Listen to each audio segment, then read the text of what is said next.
Illuminati. This video compresses information gathered from Wikipedia in video format. Studies prove that reading while listening improves comprehension, increases speed as well as expands vocabulary and enhances fluency. Video sections. Abstract. History. Barruel and Robison. Modern Illuminati. Legacy. External links. Give your feedback on the comments section. Support the channel by subscribing and liking the video. Thanks. Abstract. The Illuminati, plural of Latin illuminatus, enlightened, is a name given to several groups, both real and fictitious. Historically, the name usually refers to the Bavarian Illuminati, an Enlightenment-era secret society founded on the 1st of May 1776 in Bavaria, today part of Germany. The society's goals were to oppose superstition, obscurantism, religious influence over public life, and abuses of state power. The order of the day, they wrote in their general statutes, is to put an end to the machinations of the purveyors of injustice, to control them without dominating them. The Illumination, along with Freemasonry and other secret societies, were outlawed through edict by Charles Theodore, Elector of Bavaria, with the encouragement of the Catholic Church. In 1784, 1785, 1787, and 1790, in the following several years, the group was vilified by conservative and religious critics who claimed that they continued underground and were responsible for the French Revolution. Many influential intellectuals and progressive politicians counted themselves as members, including Ferdinand of Brunswick and the diplomat Franz Xaver Bonsuac, who was the order's second-in-command. It attracted literary men such as Johann Wolfgang von Goethe and Johann Gottfried Herder and their reigning Duke of Gotha and of Weimar. In subsequent use, Illuminati has referred to various organizations which have claimed or have been claimed to be connected to the original Bavarian Illuminati or similar secret societies, though these links have been unsubstantiated. These organizations have often been alleged to conspire to control world affairs by masterminding events and planting agents in government and corporations, in order to gain political power and influence and to establish a new world order. Central to some of the more widely known and elaborate conspiracy theories, the Illuminati have been depicted as lurking in the shadows and pulling the strings and levers of power in dozens of novels, films, television shows, comics, video games, and music videos. History. Adam Weishaupt, 17,481,830, became professor of canon law and practical philosophy at the University of Ingolstadt in 1773. He was the only non-clerical professor at an institution run by Jesuits, whose order Pope Clement XIV had dissolved in 1773.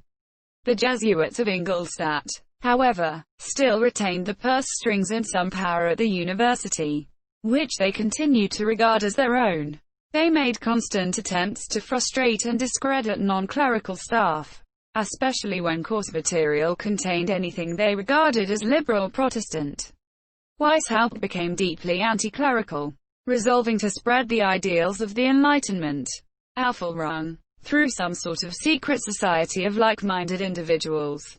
Finding Freemasonry expensive, and not open to his ideas, he founded his own society, which was to have a system of ranks or grades based on those in Freemasonry, but with his own agenda. His original name for the new order was Bund der Perfektibilisten, or Covenant of Perfectibility, Perfectibilists. He later changed it because it sounded too strange. On the 1st of May 1776, Weishaupt and 4 students formed the Perfectibilists, taking the owl of Minerva as their symbol. The members were to use aliases within the society. Weishaupt became Spartacus. Law students Massenhausen, Bauhof, Merz and Suter became respectively Ajax, Agathon, Tiberius and Erasmus Roterodamus. Weishaupt later expelled Suter for indolence. In April 1778, the order became the Illuminaten Orden. or Order of Illuminati. After Weishaupt had seriously contemplated the name the Order, Massenhausen proved initially the most active in expanding the society. Significantly, while studying in Munich shortly after the formation of the Order, he recruited Xavier von Zwack, a former pupil of Weishaupt, at the beginning of a significant administrative career. Massenhausen's enthusiasm soon became a liability in the eyes of Weishaupt, often resulting in attempts to recruit unsuitable candidates. Later, his erratic love life made him neglectful, and as Weishaupt passed control of the Munich group to Zwack, it became clear that Massenhausen had misappropriated subscriptions and intercepted correspondence between Weishaupt and Zwack. In 1778, Massenhausen graduated and took a post outside Bavaria, taking no further interest in the Order. At this time, the Order had a nominal membership of 12. With the departure of Massenhausen, Zwack immediately applied himself to recruiting more mature and important recruits. Most prized by Weishaupt was Hertel, a childhood friend and a canon of the Munich Frauenkirche.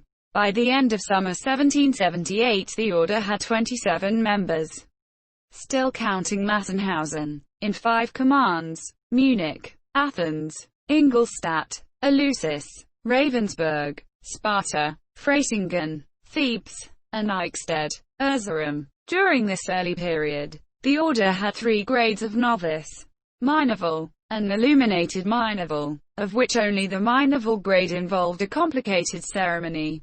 In this, the candidate was given secret signs and a password. A system of mutual espionage kept Weishaupt informed of the activities and character of all his members, his favorites becoming members of the ruling council, or Areopagus. Some novices were permitted to recruit, becoming insinuants.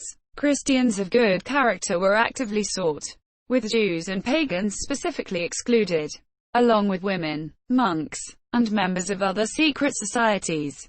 Favored candidates were rich, docile, willing to learn, and aged 18-30, having, with difficulty, dissuaded some of his members from joining the Freemasons.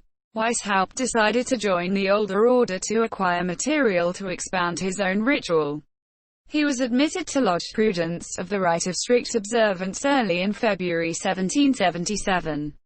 His progress through the 3 degrees of Blue Lodge Masonry taught him nothing of the higher degrees he sought to exploit. But in the following year, a priest called Admirati informed Zwack that these inner secrets rested on knowledge of the older religion and the primitive church. Zwack persuaded Weishaupt that their own order should enter into friendly relations with Freemasonry, and obtain the dispensation to set up to their own lodge. At this stage, December 1778, the addition of the first 3 degrees of Freemasonry was seen as a secondary project.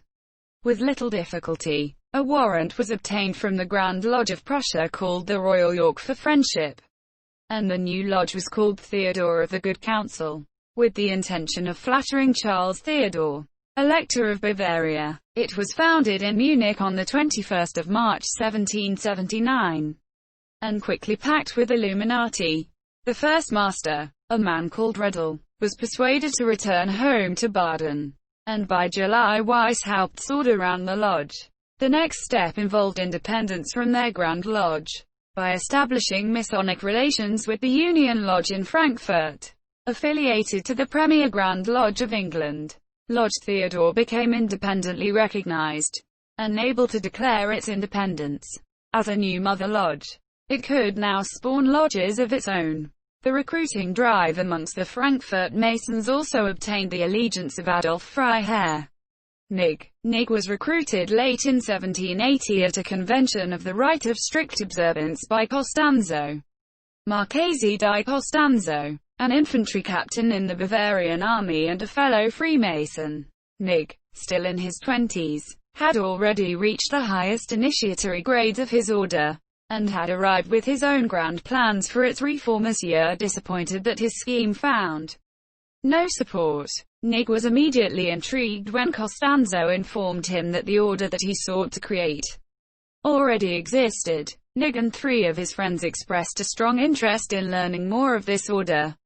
and Costanzo showed them material relating to the minor grade. The teaching material for the grade was liberal literature, which was banned in Bavaria, but common knowledge in the Protestant German states. Knig's three companions became disillusioned and had no more to do with Costanzo. But Knig's persistence was rewarded in November 1780 by a letter from Weishaupt. Knig's connections, both within and outside of Freemasonry, made him an ideal recruit. Knig, for his own part, was flattered by the attention and drawn towards the order's stated aims of education and the protection of mankind from despotism. Monsieur Weishaupt managed to acknowledge and pledged to support Knig's interest in alchemy and the higher sciences. Knig replied to Weishaupt outlining his plans for the reform of Freemasonry as the strict observance began to question its own origins. Weishaupt set Knig the task of recruiting before he could be admitted to the higher grades of the order. Knig accepted, on the condition that he be allowed to choose his own recruiting grounds. Many other Masons found Knig's description of the new Masonic order attractive, and were enrolled in the minor grade of the Illuminati.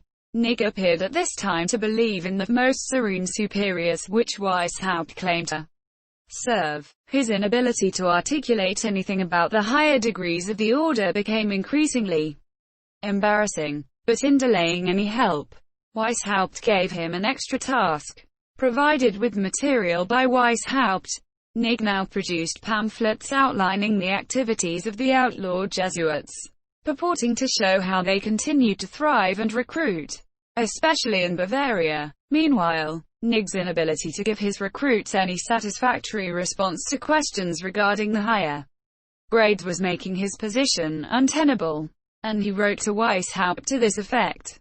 In January 1781, faced with the prospect of losing Knig and his Masonic recruits, Weishaupt finally confessed that his superiors and the supposed antiquity of the order were fictions, and the higher degrees had yet to be written. If Knig had expected to learn the promised deep secrets of Freemasonry and the higher degrees of the Illuminati, he was surprisingly calm about Weishaupt's revelation. Weishaupt promised Knig a free hand in the creation of the higher degrees, and also promised to send him his own notes. For his own part, Knig welcomed the opportunity to use the order as a vehicle for his own ideas. His new approach would, he claimed, make the Illuminati more attractive to prospective members in the Protestant kingdoms of Germany. In November 1781, the Areopagus advanced Knig 50 florins to travel to Bavaria, which he did via Swabia and Franconia, meeting and enjoying the hospitality of other Illuminati on his journey. The order had now developed profound internal divisions. The Eichstätt command had formed an autonomous province in July 1780, and a rift was growing between Weishaupt and the Areopagus, who found him stubborn, dictatorial, and inconsistent. Knig fitted readily into the role of peacemaker. In discussions with the Areopagus and Weishaupt, Knig identified two areas which were problematic.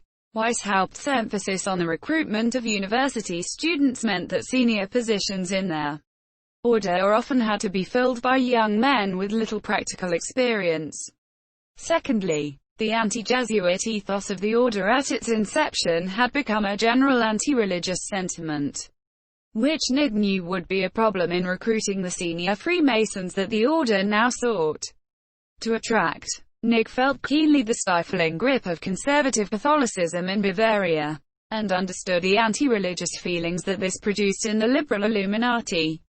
But he also saw the negative impression these same feelings would engender in Protestant states, inhibiting the spread of the order in Greater Germany. Both the Areopagus and Weishaupt felt powerless to do anything less than give Knig a free hand. He had the contacts within and outside of Freemasonry that they needed, and he had the skill as a ritualist to build their projected gradal structure, where they had ground to a halt at Illuminatus Minor, with only the minor grade below and the merest sketches of higher grades. The only restrictions imposed were the need to discuss the inner secrets of the highest grades, and the necessity of submitting his new grades for approval. Meanwhile, The scheme to propagate Illuminatism as a legitimate branch of Freemasonry had stalled. While Lodge Theodore was now in their control, a chapter of elect masters attached to it only had one member from the order, and still had a constitutional superiority to the craft lodge controlled by the Illuminati. The chapter would be difficult to persuade to submit to the Areopagus, and formed a very real barrier to Lodge Theodore becoming the first mother lodge of a new, illuminated Freemasonry. A treaty of alliance was signed between the order and the chapter, and by the end of January 1781 4 daughter lodges had been created. But independence was not in the chapter's agenda. Costanza wrote to the Royal York pointing out the discrepancy between the fees dispatched to their new Grand Lodge and the service they had received in return. The Royal York, unwilling to lose the revenue, offered to confer the higher secrets of Freemasonry on a representative that their Munich brethren would dispatch to Berlin. Costanza accordingly set off for Prussia on the 4th of April 1780, with instructions to negotiate a reduction in Theodore's fees while he was there.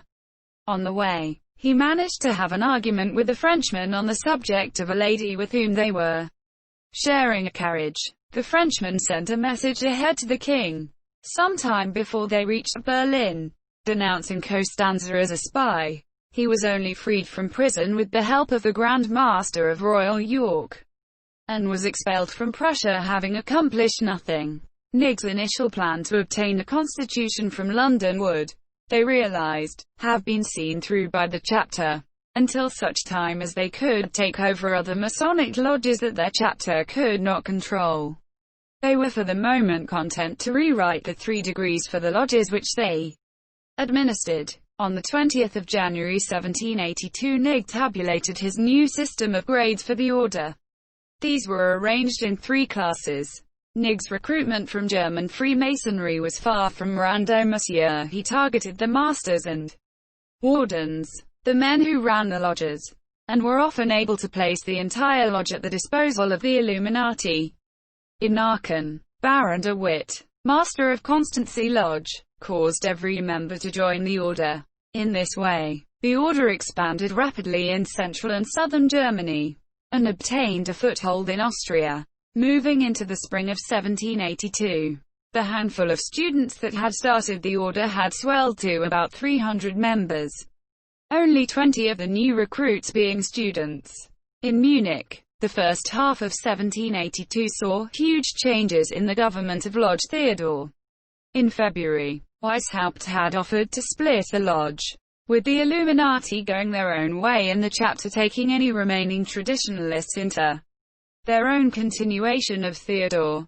At this point, the chapter unexpectedly capitulated, and the Illuminati had complete control of lodge and chapter. In June, both lodge and chapter sent letters severing relations with Royal York, citing their own faithfulness in paying for their recognition, and Royal York's failure to provide any instruction into the higher grades. Their neglect of Costanza, failure to defend him from malicious charges or prevent his expulsion from Prussia, were also cited. They had made no effort to provide Costanza with the promised secrets, and the Munich Masons now suspected that their brethren in Berlin relied on the mystical French higher grades which they sought to avoid. Lodge Theodore was now independent. The rite of strict observance was now in a critical state. Its nominal leader was Prince Karl of Östermanland, later Charles XIII of Sweden, openly suspected of trying to absorb the rite into the Swedish rite, which he already controlled. The German lodges looked for leadership to Duke Ferdinand of Brunswick-Wolfenthal. Suspicion turned to open contempt when it transpired that Karl regarded the Stuart heir to the British throne as the true Grand Master, and the lodges of the strict observance all but ignored their Grand Master. This impasse led to the convent of Wilhelmsbad, delayed from the 15th of October 1781. The last convention of the strict observance finally opened on the 16th of July 1782 in the spa town of Wilhelmsbad on the outskirts of Hanau, ostensibly a discussion of the future of the order. The 35 delegates knew that the strict observance in its current form was doomed. and that the convent of Wilhelmsbad would be a struggle over the pieces between the German mystics under Duke Ferdinand of Brunswick-Wolfenthal and their host Prince Charles of Hesse-Kassel, and the Martinists, under Jean-Baptiste Willermoz. The only dissenting voices to mystical higher grades were Johann Joachim Christoph Bode, who was horrified by Martinism, but whose proposed alternatives were as yet unformed, and Franz Dietrich von Dittfurth, a judge from Wetzlar and master of the Joseph of the Three Helmets Lodge there, who was already a member of the Illuminati. Dittfurth publicly campaigned for a return to the basic 3 degrees of Freemasonry, which was the least likely outcome of the convention. The mystics already had coherent plans to replace the higher degrees.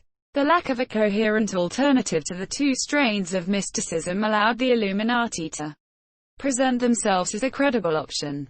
Dittfurth, prompted and assisted by Nig, who now had full authority to act for the order, became their spokesman. Nig's original plan to propose an alliance between the 2 orders was rejected by Weishaupt, who saw no point in an alliance with the dying order. His new plan was to recruit the Masons opposed to the Templar, higher degree of the strict observance. At the convent, Dittfurth blocked the attempts of Willermoz and Hesse to introduce their own higher grades by insisting that full details of such degrees be revealed to the delegates. The frustration of the German mystics led to their enrolling Count Kolowrat with the Illuminati, with a view to later affiliation. Dittfurth's own agenda was to replace all of the higher degrees with a single 4th degree, with no pretensions to further Masonic revelations. Finding no support for his plan, he left the convent prematurely, writing to the Areopagus that he expected nothing good of the assembly. In an attempt to satisfy everybody, the convent of Wilhelmsbad achieved little. They renounced the Templar origins of their ritual, while retaining the Templar titles, trappings and administrative structure. Charles of Hesse and Ferdinand of Brunswick remained at the head of the order, but in practice the lodges were almost independent. The Germans also adopted the name of the French Order of Willermoz, Les Chevaliers Bienfaisants de la Cite Sainte, and some Martinist mysticism was imported into the first 3 degrees, which were now the only essential degrees of Freemasonry. Crucially, individual lodges of the order were now allowed to fraternize with lodges of other systems. The new Scottish grade, introduced with the Lyon ritual of Willermoz, was not compulsory. Each province and prefecture was free to decide what, if anything, happened after the 3 craft degrees. Finally, in an effort to show that something had been achieved, the convent regulated at length on etiquette, titles, and a new numbering for the provinces. What the convent of Wilhelmsbad actually achieved was the demise of the strict observance. It renounced its own origin myth, along with the higher degrees which bound its highest and most influential members. It abolished the strict control which had kept the order united, and alienated many Germans who mistrusted Martini's Monsieur Bode, who was repelled by Martinism, immediately entered negotiations with Nig, and finally joined the Illuminati in January 1783. Charles of Hesse joined the following month.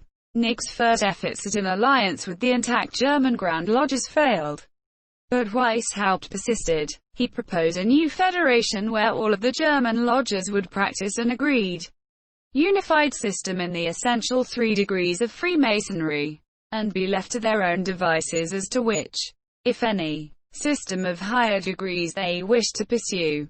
This would be a federation of Grand Lodges, and members would be free to visit any of the Blue Lodges in any jurisdiction. All lodge masters would be elected, and no fees would be paid to any central authority whatsoever. Groups of lodges would be subject to a Scottish directorate, composed of members delegated by lodges, to audit finances, settle disputes, and authorize new lodges. These in turn would elect provincial directorates, who would elect inspectors, who would elect the national director. This system would correct the current imbalance in German Freemasonry, where Masonic ideals of equality were preserved only in the lower 3 symbolic degrees. The various systems of higher degrees were dominated by the elite who could afford researchers in alchemy and mysticism to Weishaupt. The proposed federation was also a vehicle to propagate Illuminism throughout German Freemasonry.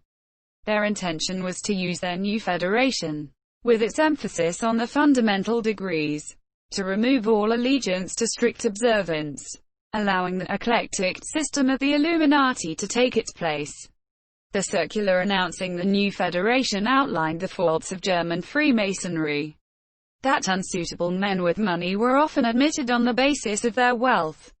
That the corruption of civil society had infected the lodges, having advocated the deregulation of the higher grades of the German lodges. The Illuminati now announced their own, from their unknown superiors. Lodge Theodore, newly independent from Royal York, set themselves up as a provincial Grand Lodge. Nig. In a letter to all the Royal York lodges, now accused that Grand Lodge of decadence. Their Freemasonry had allegedly been corrupted by the Jesuits. Strict observance was now attacked as a creation of the Stuarts, devoid of all moral virtue. The Zinzendorf Rite of the Grand Land Lodge of the Freemasons of Germany was suspect because its author was in league with the Swedes. This direct attack had the opposite effect to that intended by Weishaupt. It offended many of its readers. The Grand Lodge of the Grand Orient of Warsaw, which controlled Freemasonry in Poland and Lithuania, was happy to participate in the federation only as far as the first 3 degrees. Their insistence on independence had kept them from the strict observance, and would now keep them from the Illuminati, whose plan to annex Freemasonry rested on their own higher degrees. By the end of January 1783, the Illuminati's Masonic contingent had 7 lodges. It was not only the clumsy appeal of the Illuminati that left the Federation short of members. Lodge Theodore was recently formed and did not command respect like the older lodges. Most of all, the Freemasons most likely to be attracted to the Federation saw the Illuminati as an ally against the mystics and Martinists, but valued their own freedom too highly to be caught in another restrictive organization. Even Dipfirth, the supposed representative of the Illuminati at Wilhelmsbad, had pursued his own agenda at the convent. The non-mystical Frankfurt lodges created an eclectic alliance, which was almost indistinguishable in constitution and aims from the Illuminati's federation. Far from seeing this as a threat, after some discussion, the Illuminati lodges joined the new alliance. 3 Illuminati now sat on the committee charged with writing the new Masonic statutes. Aside from strengthening relations between their 3 lodges, the Illuminati seem to have gained no advantage from this maneuver. Dipfirth, having found a Masonic organization that worked towards his own ambitions for Freemasonry, took little interest in the Illuminati after his adherence to the Eclectic Alliance. In reality, the creation of the Eclectic Alliance had undermined all of the subtle plans of the Illuminati to spread their own doctrine through Freemasonry. Although their hopes of mass recruitment through Freemasonry had been frustrated, the Illuminati continued to recruit well at an individual level. In Bavaria, the succession of Charles Theodore initially led to a liberalization of attitudes and laws. But the clergy and courtiers, guarding their own power and privilege, persuaded the weak-willed monarch to reverse his reforms, and Bavaria's repression of liberal thought returned. This reversal led to a general resentment of the monarch and the church among the educated classes, which provided a perfect recruiting ground for the Illuminati. A number of Freemasons from Prudent Lodge, disaffected by the Martinist rites of the Chevaliers Bienfaisants, joined Lodge Theodore, who set themselves up in a garden mansion which contained their library of liberal literature. Illuminati circles in the rest of Germany expanded. While some had only modest gains, the circle in Mainz almost doubled from 31 to 61 members. Reaction to state Catholicism led to gains in Austria, and footholds were obtained in Warsaw, Pressburg, Bratislava, Tyrol, Milan and Switzerland. The total number of verifiable members at the end of 1784 is around 650. Weishaupt and Hertel later claimed a figure of 2,500. The higher figure is largely explained by the inclusion of members of Masonic lodges that the Illuminati claim to control, but it is likely that the names of all the Illuminati are not known, and the true figure lies somewhere between 650 and 2,500. The importance of the order lay in its successful recruitment of the professional classes, churchmen, academics, doctors and lawyers, and its more recent acquisition of powerful benefactors. Karl August, Grand Duke of Saxe-Weimar-Eisenach, Ernest II, Duke of Saxe-Gotha-Altenburg with his brother and later successor August, Karl Theodor Anton Maria von Dalberg, Governor of Erfurt, Duke Ferdinand of Brunswick-Wolfenthal, already mentioned, his chief assistant in Masonic matters, Johann Friedrich von Schwarz, and Count Metternich of Koblenz were all enrolled. In Vienna, Count Brigido, Governor of Galicia, Count Leopold Kalaurat, Chancellor of Bohemia with his Vice-Chancellor Baron Kressel, Count Playfi von Eth, Chancellor of Hungary, Count Bamfi, Governor and Provincial Grand Master of Transylvania, Count Stadion, Ambassador to London, and Baron von Swiatin, Minister of Public Education, also joined. There were notable failures. Johann Caspar Lavater, the Swiss Stoic and theologian, rebuffed Knigge. He did not believe the order's humanitarian and rationalist aims were achievable by secret means. He further believed that a society's drive for members would ultimately submerge its founding ideals. Christoph Friedrich Nicolai, the Berlin writer and bookseller, became disillusioned after joining. He found its aims chimeric, and thought that the use of Jesuit methods to achieve their aims was dangerous. He remained in the order, but took no part in recruitment. At all costs, Weishaupt wished to keep the existence of the order secret from the Rosicrucians, who already had a considerable foothold in German Freemasonry. While clearly Protestant, the Rosicrucians were anything but anti-clerical, were pro-monarchic, and held views clearly conflicting with the Illuminati vision of a rationalist state run by philosophers and scientists. The Rosicrucians were not above promoting their own brand of mysticism with fraudulent seances. A conflict became inevitable as the existence of the Illuminati became more evident, and as prominent Rosicrucians, and mystics with Rosicrucian sympathies, were actively recruited by Knigge and other over-enthusiastic helpers. Kalaurat was already a high-ranking Rosicrucian, and the mystic Prince Charles of Hesse-Kassel had a very low opinion of the rationalist higher grades of the Illuminati. The Prussian Rosicrucians, under Johann Christoph von Doppel-Ullner, began a sustained attack on the Illuminati. Doppel-Ullner had a specially engineered room in which he convinced potential patrons of the effectiveness of Rosicrucian magic, and his order had acquired effective control of the three globes and its attached lodges. Through this mouthpiece, the Illuminati were accused of atheism and revolutionary tendencies.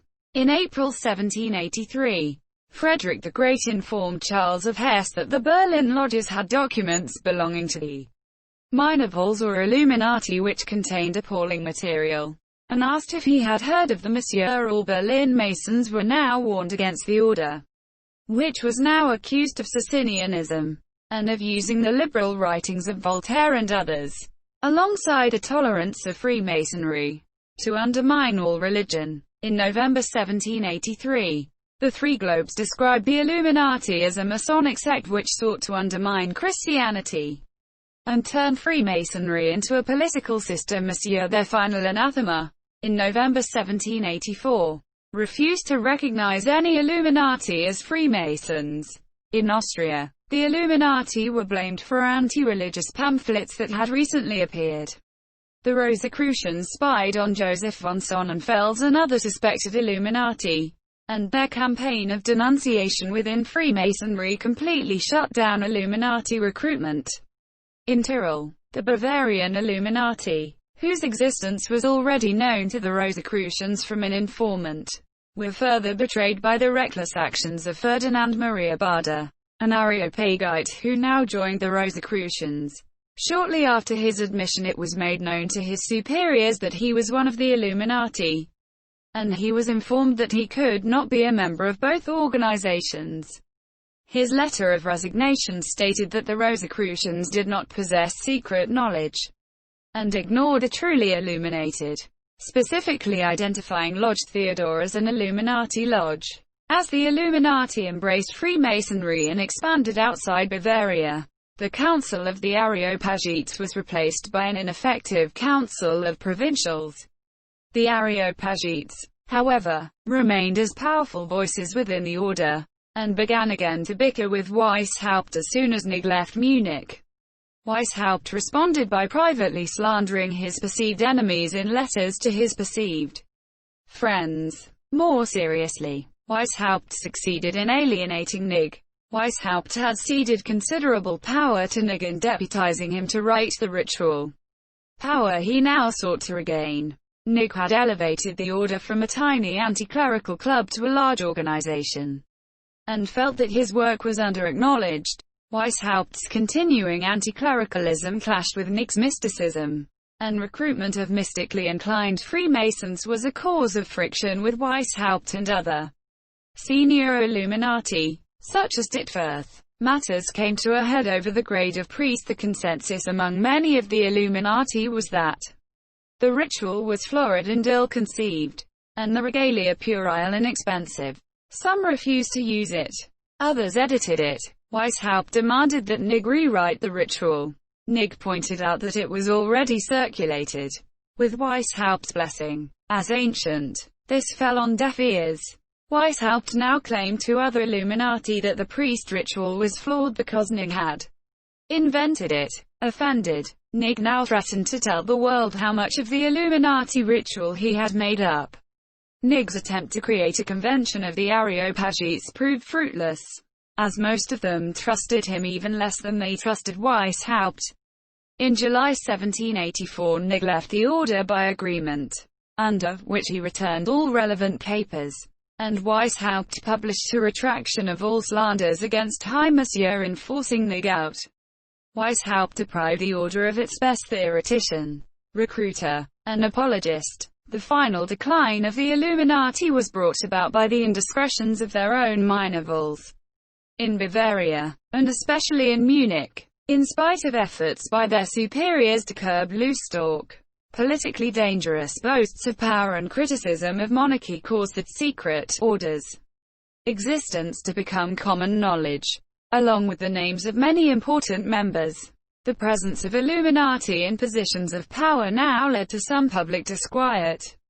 There were Illuminati in many civic and state governing bodies.